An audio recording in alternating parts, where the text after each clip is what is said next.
Hi everybody and welcome back to my channel. It's so good to have you. It's so good to be back. I have another really cool paint with me today, and then I also thought that I would share a couple of my opinions on the buildings that got tagged in downtown LA. I have a lot of opinions about that. Here we go, and let me show you what we're painting today. Ta-da! Oh my gosh, she's so cute. We're gonna be painting this heart. It is Valentine's Day, so this could be a perfect little gift that you could give to someone. Be like, oh my god, mi corazoncito. Here you go. Mi corazoncito está de luto, amor. You know, could write them a poem.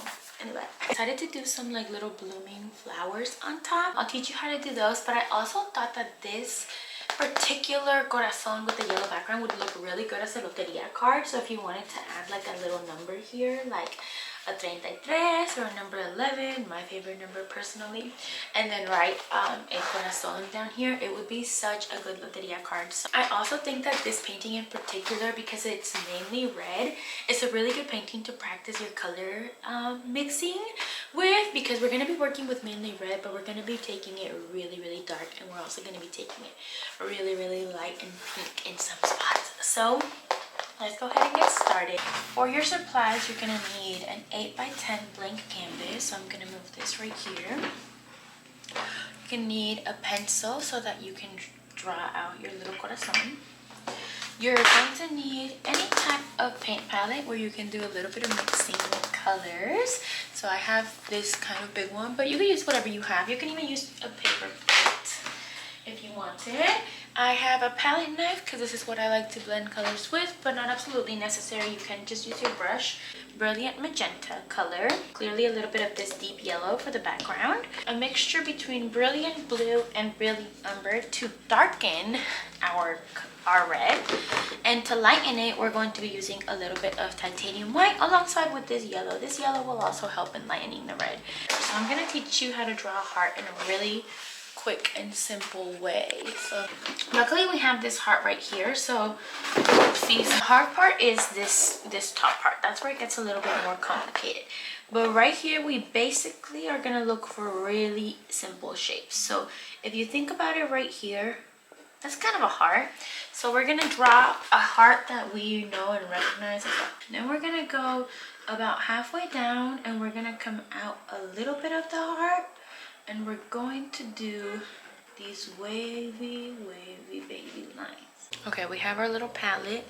Let's go ahead and start mixing some colors. So if you've been to one of my classes, you know that I always start out by mixing a black, which is a 50% blue, 50% brown shade. And we're just gonna go ahead and mix that together until it almost always is 50-50. As you can see, that's the shade that I got. A little bit of this, and then mix that in, because that's not necessarily the color that we want. This is more the color that we want, a deep dark auburn red. Start here, and then we're going to come back and blend more colors so that this way this layer has a little bit of time to dry before we go for our second layer.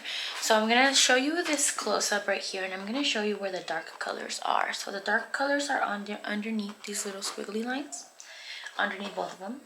And they're on the underneath side of everything, and all the way at the bottom of the heart. I'm gonna use this one because it's big enough that I can get a good surface area, but it's small enough that it can get a couple of like detailed spots. So I'm going into my really dark, and we're just gonna start putting down paint in the dark and the underneath spots. So this painting, like I said, is going to be a lot about blending different colors of red. As you can see a little bit of the canvas underneath still. So it's going to be about blending colors of red. It's going to be about adding layers. So we're going to definitely be learning a lot with this painting when it comes to manipulating acrylic paint. So that's marking. We're just mapping out our colors a little bit. Like this looks really purple and it doesn't necessarily look like a dark red. We're gonna make sure that we keep adding dark colors to it because we'll be able to see it more. I'm gonna put it right there too. I'm gonna put it here, there.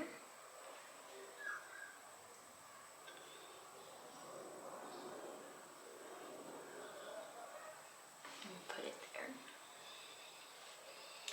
I'm gonna put a little bit of dark paint right there.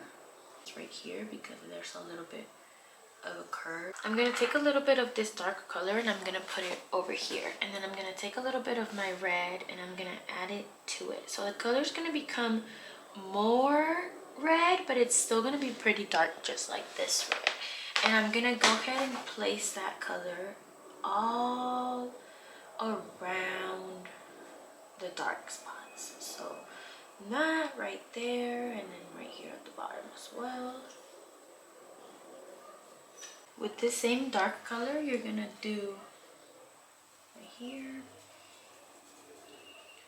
And it's just gonna help you blend your shadows a little bit better. A bit of the color underneath it. And now we're gonna paint basically the rest of the heart.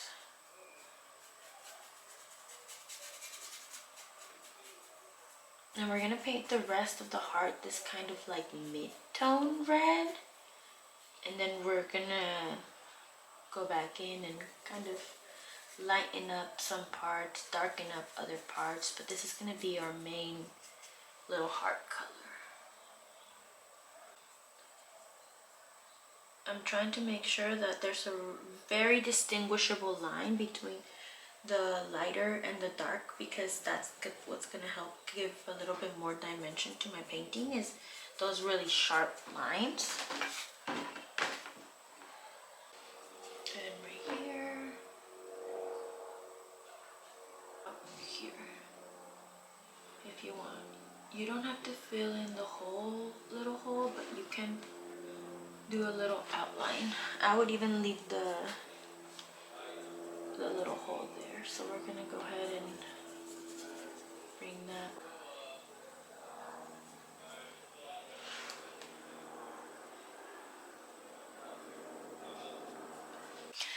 Next, we're gonna take a little bit of this red and black mixture and we're gonna bring it over here, and we're gonna add more of the black. So we're gonna make an even darker shade. One of the big lessons in this painting is seeing how much you can push the shade. So you can even take a little bit of this and then add more black to this, and then now you're pushing the shade even further in that direction. So that's always going to be a cool little study. You can add as much black or as little black as you want.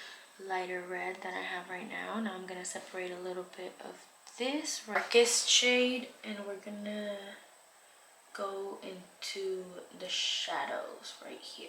So this is going to be a very strong shadow.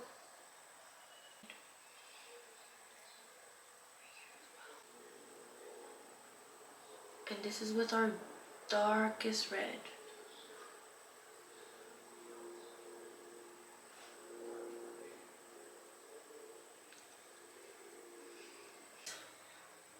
Underneath spot. So between this second and third chamber. I just really want this one to be pushed back and that one to be pushed forward. I'm gonna go ahead and kind of blend. We're gonna add a little bit of this color around the darkest spot. This area right here, creating a little bit more of a soft natural shadow. Perfect. Here, kind of help bring all the... Okay, I think I need to let it dry. Okay, editing pal here. I'm seeing that I didn't give you guys a transition from working on the first layer of the heart until now. I think that this is the third layer that I'm working on, and it was taking too long. It was just taking too long to do, and I wanted to talk about the building so bad, so I decided to make this like a mesh video. So yeah, you can kind of watch me work on the side if you're still paying attention to that. I'm sorry. The red paint, and like I said, we're just gonna kind of keep going over these like little spaces. We're gonna keep making some spots darker and other parts lighter. I didn't know that these buildings existed prior to like this event that happened, to this like art event. So it's a good way to let other people know that this is going on, because I didn't know that these buildings had been untouched since 2019, and frankly I don't really think that building should be allowed to stay untouched since 2019. I mean, I'm not condoning vandalism by any means ways but I do always have had an affinity towards street art and just my community's art. I mean, I live in the Fruitvale in Oakland, so a lot of buildings in my area have been tagged, and I appreciate it. I appreciate recognizing the tags of the people in my community. It's one of the ways that I started like recognizing Oakland a little bit more too, is by all of the street art that I was able to see just in all of the Bay Area ultimately. So I always thought that that was such a cool part of the Bay Area. So what I didn't know is that something like this had happened actually last year, at the end of the year in December, at Art Basel down in Miami, where a building, a healthcare building, also was tagged up basically from bottom to top, and that building also got a lot of coverage. I don't necessarily know if I didn't get to see it because I didn't watch anything on Art Basel, and I also don't necessarily get any of the Miami news. I watched the video today by German in Venice. So he's a kind of like a community news reporter where he just goes down himself to these places and then just records what he's seeing. And so he was recording all of the police that was down there. There was so much police down there. On his counted like within the span of a little bit of time, just 8 police cars within like the surrounding area, kind of like at every corner. He was saying that people are probably not getting into the space anymore because it already is so like covered up by police. But honestly, when I started catching this story was prior to the Grammys. It's now Thursday, so now it's been like almost half a week since the Grammys happened. I think I first saw it on Friday, and I think that when I first saw the news, some of the people who were like lived in the neighborhood said that they had seen it on Tuesday. So now it's been going on for like a week and some time. Apparently at one point this was one of the this was the highest real estate the highest valued real estate project in LA was these 3 buildings. So things aren't looking too bright, right? I think that I mean, I live in Oakland and I don't always shop at Whole Foods, but I do shop at Whole Foods sometimes, and there's a building across from Whole Foods. It was supposed to be these like high-end condos, and I think a lot of people wanted to get that money back. Easier now versus ever to make things look high-end, because things are just like plastered in paint and whatever like coating that you can imagine to make it look high-end. So people basically wanted to build these high-end condos, and they built these ones that are across from Whole Foods here in Oakland, and the building never was actually put on the market. So the building isn't up to code all the way yet, and nobody wants to buy this building because it's not up to code, so nobody can actually live there until a bunch of money goes into it and a bunch of work gets done to this building. And so because this building is vacant, of course it's a hot spot for people to go in. We have a houseless community as well. Nobody lives in that building, and so constantly people are having to get taken out of that building, and there was a fire in the building and people were squatting in the building and all of this stuff that we're basically left with no option because the city isn't fast enough to like process these things. I mean, if the city is willing to leave something untouched for 5 years now, since 2019, like the community has to kind of like take it into its power, don't you feel? So ultimately people just end up going into these spaces because we are just left with no option. And there was I remember that this had happened a couple of years ago, where there was group of like mothers and their children that were in a house that was about to get evicted, and they wouldn't leave.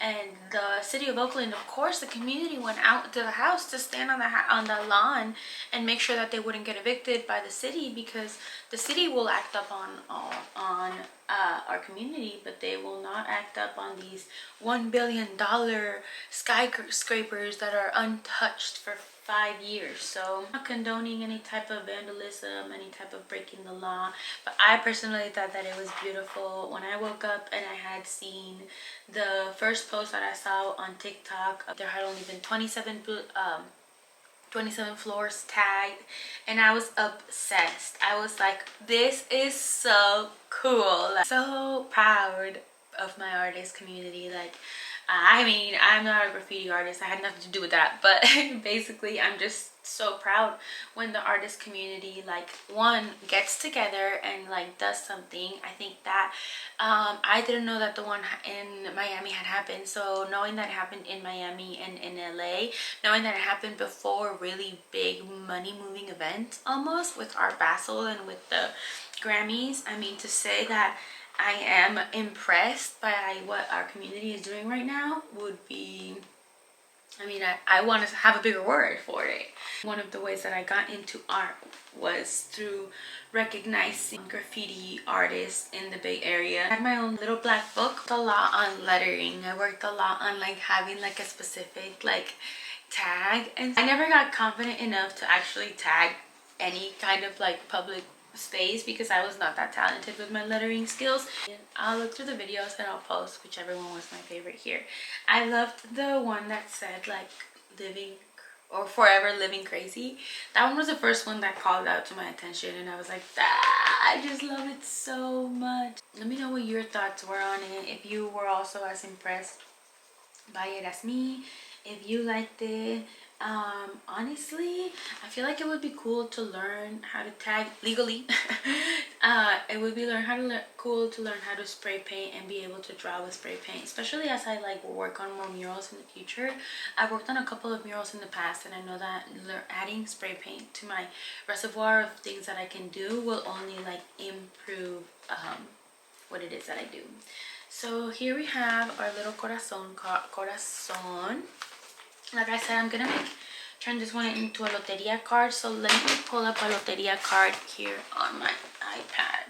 So yeah, just I guess I want to know what your opinions were on the whole thing. I hope to see our community kind of finding ways to bring attention to the problems that do harm our community, like empty buildings in cities where there's thousands and hundreds, well, not hundreds of thousands, but definitely tens of thousands unhoused people.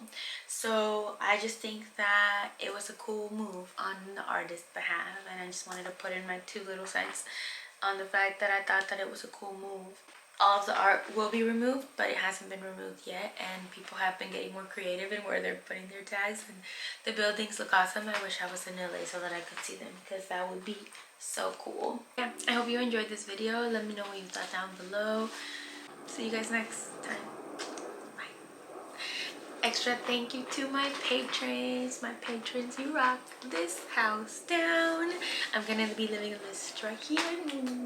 Extra besitos for you guys. I love you guys so much. Thank you guys for making all my dreams come true, and for always being so lit to see my new art. So if you want to subscribe to my Patreon, and you get early access to these videos, to my paintings, and yeah, thank you guys. See ya.